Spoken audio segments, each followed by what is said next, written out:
There definitely were some rough moments in this game, but Boston College improves to 7-5 in their first season under Bill O'Brien.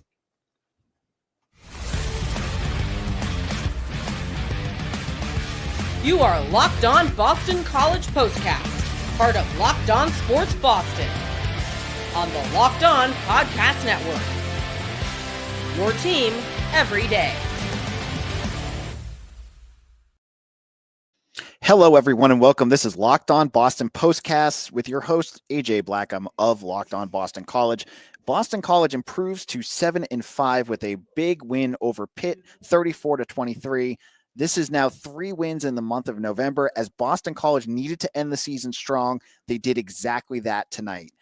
But so going into this game, we knew some things. We knew that the Pitt would be without starting quarterback Eli Hostine. He was out with a leg injury that he sustained last week, and it was going to be Nate Yarnell, quarterback who did really well against BC last year, coming in substitute duty to face off against the Eagles. What we didn't know also was that Desmond Reed, their starting running back, was also out. They were missing part of their offensive line. It was going to be tough on that part for them. And for the most part, I thought BC did a good job on defense handling what Pitt threw at them. Yarnell definitely had some passing. I got to shout out, first of all, Kanata Mumfield, their wide receiver, who had an excellent game. 8 catches, 144 yards. But you're not here to hear about Pitt. You're here to hear about Boston College. So Grayson James, this was the toughest defense he's played all year. I would say tougher than SMU. And they got at him. They got at him a few different times and made things tough. But James also, that he made some big plays with his arm as well, with 2 touchdowns. He threw one. I can't even describe how beautiful a pass it was to Reed Harris in the corner. And then when Boston College was starting to it was getting a little tight, he hits Kamari Morales with a beautiful pass up the middle.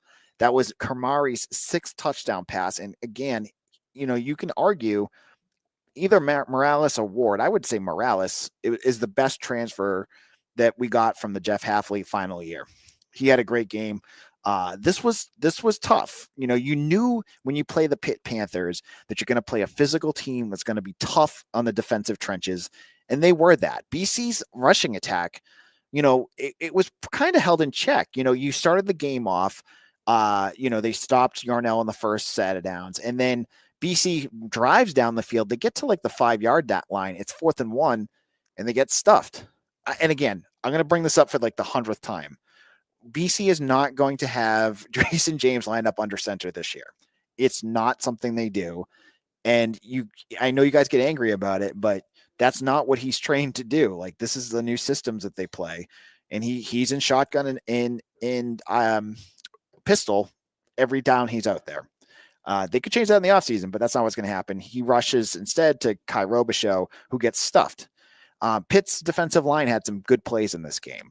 They were able to stuff a few BC rushes. I thought they got good pressure at times on Grayson James. This was one of the tougher jobs I think that the Pitt BC offensive line had all season. And they I think they had, if I pull up the stats, and I'm going to, Pitt had 3 sacks in this game. And it felt like that. It felt like there was times where James just could not find anything, and he took some hits, and that was what happened. It got a little worse when Jude Bowery got hurt again. This poor guy. He needs the offseason to start soon because he's just been banged up, and he's been playing great. I'm not knocking him. It's a physical position, and I think it's like he just needs a break.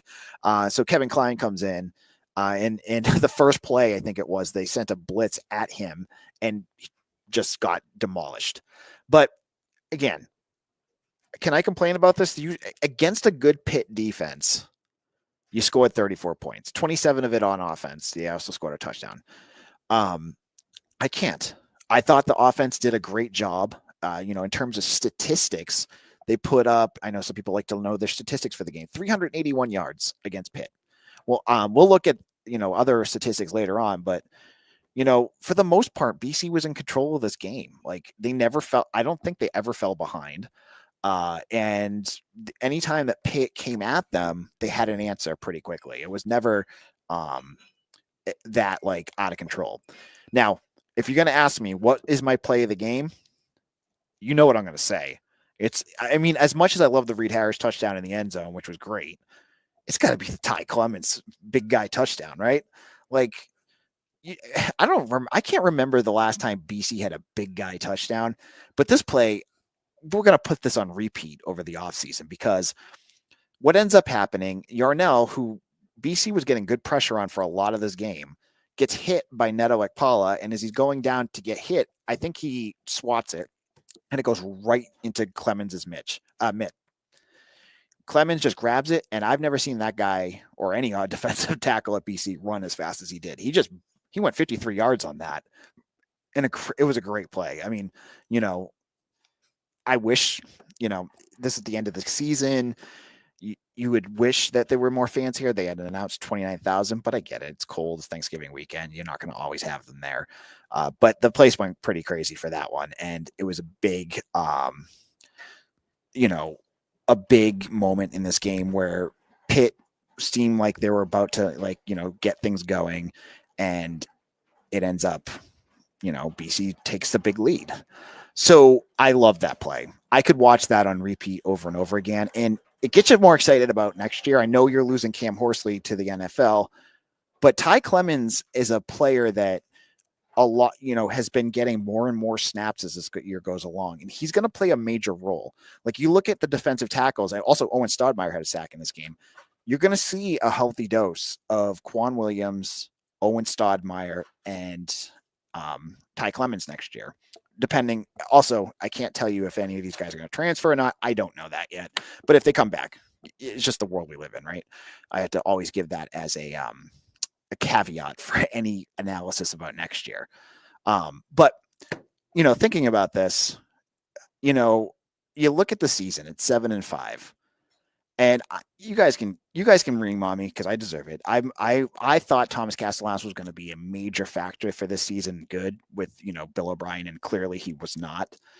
But after they installed Grayson James as quarterback, it was like the offense just exploded. Like all the plays that you were hoping for and you were thinking you were going to see under Castellanos, and you just never saw, we're working at a high level for Grayson James, and that's credit to him.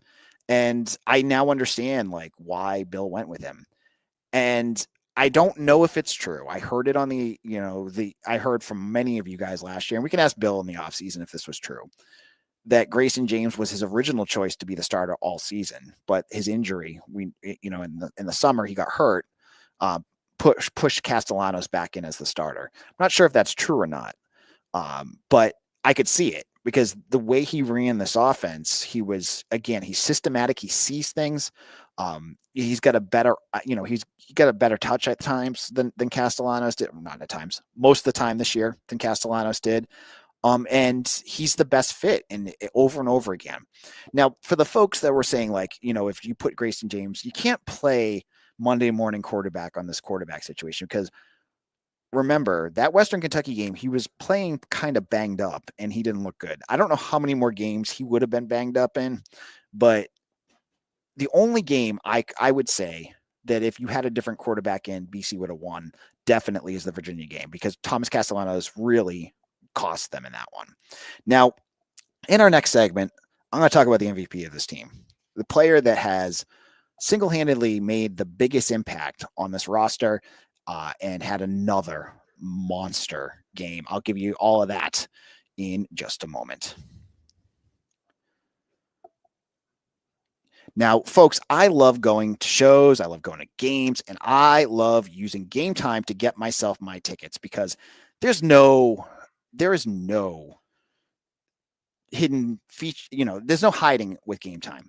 They have Game Time picks that filters out all the fluff to show you only incredible deals on great seats, so you don't have to waste time getting your seats. You can also use the viewfinder, which is amazing, so that you're not getting surprised. The last thing you want to do is spend money on tickets and be in the balcony and not seeing exactly what you want to see, or at a football game and you have a pole in front of you. With Game Time views, you can see exactly what you want. And all you got to do now, I can't recommend this enough. Download the Game Time app, create an account, and use code LOCKEDONCollege for $20 off your first purchase. Terms apply. Again, create an account and redeem code LOCKEDONCOLLEGE for $20 off. Download Game Time today. What time is it? It's game time. This is Locked On Boston Postcast. I'm your host, AJ Black. And you know what? I'm thinking this is going to be one of our last. We're going to have one more Boston Locked On Boston postcast here. I don't do them after basketball games, and that'll be the bowl game. And we don't know where the bowl's going to be at. But one player I think a lot of folks are going to be watching for, and to see if he actually is going to play in it, is defensive edge Donovan Ezeiruaku. Now, EZ, as everyone likes to call him, he had 3.5 sacks, giving him 16.5 on the season. Just for reference, Boston College last year as a team had 13 sacks the entire year. He had 2. So what we have seen this year under Donovan Ezeiruaku has been a miraculous, a year that's not going to be forgotten when you're talking about dominant defensive performances by a Boston College defender. You have to go back. I mean, like maybe Zach Allen might be the last one I can think of that had like a really strong year like that. But you going back to like Luke Kuechly, Mark Herzlich, he's right up there. Now, I don't think he's going to win ACC Player of the Year, but could he be ACC Defensive Player of the Year? Very strong possibility, especially after today. If you did not get a chance to watch this, I mean, I would watch, if you get a chance to watch Mitch's film reviews, and watch what Ezeiruaku does on almost every single play, because either he's making a big hit or he's getting held. That's basically it. There's a few plays that they kind of scheme around him so they get, like move a quarterback away from him and things like that. You see a little bit of that, but he is so dominant out there. Like the plays he makes and the way he sheds off defenders. I mean, offensive linemen, gets to the quarterback. He's fast. He's quick. There's got to be an NFL future in front of him. I don't know if he's a first-round draft pick, but he's getting up there. He's now, I think, tied for the nation's lead in sacks. He's got to be an All-American. I know that there's all these other schools that are going to have like their defenders, but like if he's leading the country in sacks and making all these big plays, you got to think he's got to be up there. I sitting here in the press box, I literally, when I'm watching this game, when they're on defense, which is like, sometimes if you're like a BC fan on defense, you're like holding your breath because you're just like, are they going to screw things up? I get excited because I'm like, I get to watch him some more. And as the game goes on, he gets more and more dangerous. It seems like near the end, he was making plays all over the place, and the players around him benefit from his dominance. You saw Owen Stodmeyer, Quintavious Hutchins with another big sack. Like these two guys, like, they were getting back there and making big plays. So I want to think, and like, it's just a joy to watch him. It's really cool. Offenses are sexy. Getting touchdowns is big. Getting Tyus Clemens to get a touchdown is pretty cool too. But getting a defensive player that can dominate a game, it gives me Luke. He was here today. Luke Kuechly vibes, like watching a guy just take over a game over and over, and there's nothing an offense can do. When you saw what BC was going to have today against a Pitt offensive line that was, piecemeal with a whole bunch of guys that weren't starters getting thrown out there. They struggled last week. I put it as a key to my game up on Twitter. Donovan Ezeiruaku's got a feast, and my gosh, did he feast in this game? Just a great performance, and he changes the game. Like the safety, the secondary, I thought had a tough game. There was a few pass interference calls. They had no answer to Mumfield, and there were some just a few third downs and forevers that they converted. I think that was really frustrating at the beginning of this game, where Tim Lewis was dialing stuff up and just wasn't working, and Yarnell was finding guys and they were getting open, and you pinned them back on third down over and over again, and they kept moving it. Those were frustrating, but you kind of knew at times that just wait, Ezeiruaku is going to make a play, and it's an explosive play that basically can blow up a set of downs. And it happened over and over again. He just kept doing it. So now you have to wonder. Earlier this week during his press conference, Ezeiruaku was asked about a bowl game. He claimed, and I don't have the wording in front of me, that he's going to play. I'm waiting for an agent or somebody in his life to say, Donovan, maybe it's not the best idea. I imagine if I was a betting man, this is going to be the last game you see Donovan Ezeiruaku. Because if he is really a first or second round draft pick, playing in the Sun Bowl or Fenway Bowl or whatever BC ends up at, it's not worth risking money that he's definitely going to make for that game. Now, I can't speak for him. he seems like a team-oriented guy that really, really cares about the program and his role in it. So I could, if there's a guy that bucks the trend, I could see Donovan Ezeiruaku being that. But when pen comes to paper and he understands what this could mean to him, I could also see that this is like, it for him. I wouldn't blame him for it, because like, if you're putting up millions of dollars for this, maybe you don't want to do it. But again, I can't speak for him. We'll have to wait and see. And this is going to be a crazy time as well, because tomorrow, I mean, who knows? Maybe tonight we're going to start hearing about transfer portal stuff. And I don't know how Boston College is going to get impacted. I'd be naive to say that they won't lose guys. There was a bunch of guys during the senior day today. I'm like, wonder if this will be their last game playing here too, that we're not out of eligibility, that just maybe don't have a big role in the program. But it's going to be crazy. I think there's going to be a lot of movement. I think you could see some players leaving, which is going to be interesting to see how it impacts the bowl depth chart. Now, in this game, I mentioned Jude Barry got hurt. That wasn't fun to see. Quintavious Hutchins also got hurt. And he came back out, though. He played the end of the game. So that was good. I was really concerned. Like, defensive edge depth is a real concern of mine.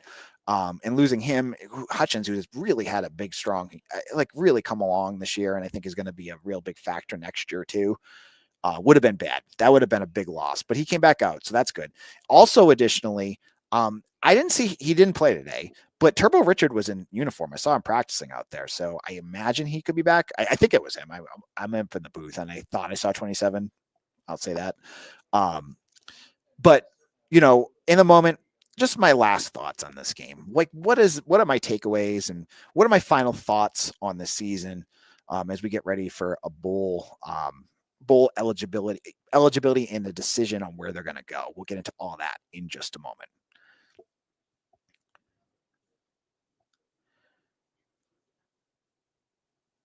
Get ready to tackle the NFL action with FanDuel, America's #1 sportsbook, because right now, new customers can bet $5 and get $150 in bonus bets if you win.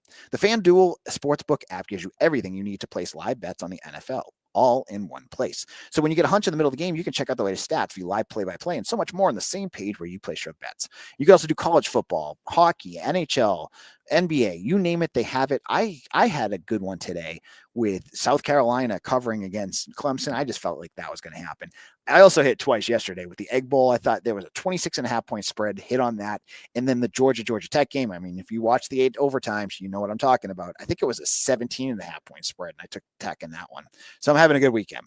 You can get yourself started with $150 in bonus bets if you win your first $5 bet. That's FanDuel.com. Never waste a moment hunch and make every moment more with FanDuel, the official sportsbook partner of the NFL. This is Locked On Boston College. AJ Black here. This is one of our last post-game initial thoughts, reaction episodes. And I hope you guys have enjoyed it, because I've really enjoyed it. If you do, hit the like and subscribe button. You'll get more of these episodes, and I will definitely be doing a bowl game. I'm not sure when I'll be back to do other ones, but I think you guys will enjoy these. Now, what are my thoughts about this season now? It's crazy. We're now 7-5, when just October just felt like a complete disaster. You lost Thomas Castellanos after 3 miserable games where he just fell apart at the seams. You changed it over to Grayson James, and everything changed. The offense scored, I think, other than SMU when they scored 28 points, they scored over 30 points, I think, in 3 of the last 4 games. You don't see that out of Boston College much. And many of these games they won, they were just moving and trucking up and down the field to score points. It was incredible. It's an incredible start into the season, especially a season where you were expected to win 4.5 games, a season where your special teams was a complete disaster. And it was a disaster again today. Boston College missed an extra point on a botched hold.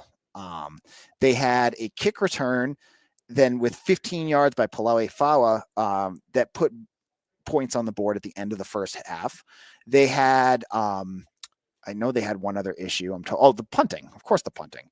They had a 30-yard punt that was basically blocked, and they had some issues. Just, it was just another unclean special teams game.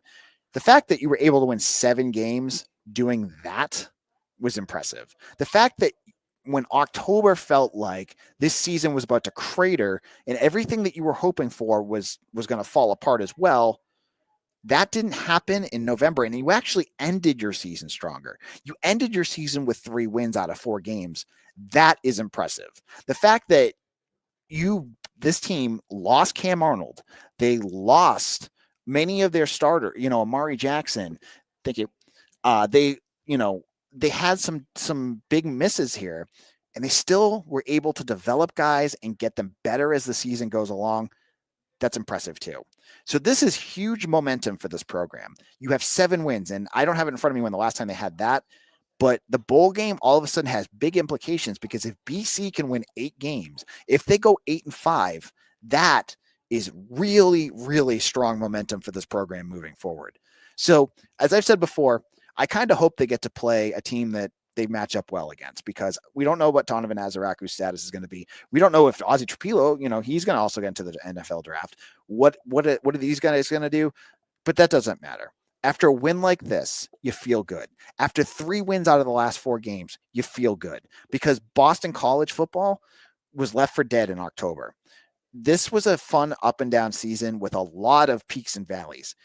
You played 12 games, and it felt like 12. It felt like 1,200, because you went from the highs of FSU to like, oh, we're still kind of battling against Missouri and we lose to them, to whatever the heck October was. You lose your starting quarterback, but you found yourself in November. You found what this program was about, and you won a team against teams you needed to win against. BC, in those 3 games that they won in November, every single one of them are heading to a bowl. Syracuse, I don't have the television in front of me right now, was battling Miami. Like, they were right in there. I don't know if they ended up losing or not. I assume they did. But that, I think, is big as well. So you love the development of this team. You love the guys that are stepping up, that you're like, oh, I can't wait to watch Omar Thornton next year. I can't wait to see Turbo Richard play. I can't wait to watch Grayson James to see if he continues to grow. This was a great way to end the season. And you'll always think of like the what ifs here, and but you have to play with the results in front of you. 7 wins is 7 wins for a team that was picked almost universally to finish dead last in the ACC. They were right there. There were no blowouts in this season. Virginia Tech got a little close to that, but BC battled every single game. Even the ones they lost, they were in it. So there's a lot to be excited about. There's a lot that you can look forward to and to be proud of if you're a Boston College fan, because this new team under Bill O'Brien is heading in the right direction. They have found what they're good at. And going next year that they just need some tweaks. You might need to get a few guys in the transfer portal, which we'll talk about this week. You might need to find a few guys that are going to have to step up again, but you like where things are at. You like where Boston College is heading. So thank you all so much for joining me in all these postcasts. I did 12 of them this year. I'll be doing one more for the bowl game. I don't know when that's going to be, but we'll find out soon. If you like this podcast, please like and subscribe, and find me on Locked On Boston College too. I do this every single day, every weekday, 5 days a week.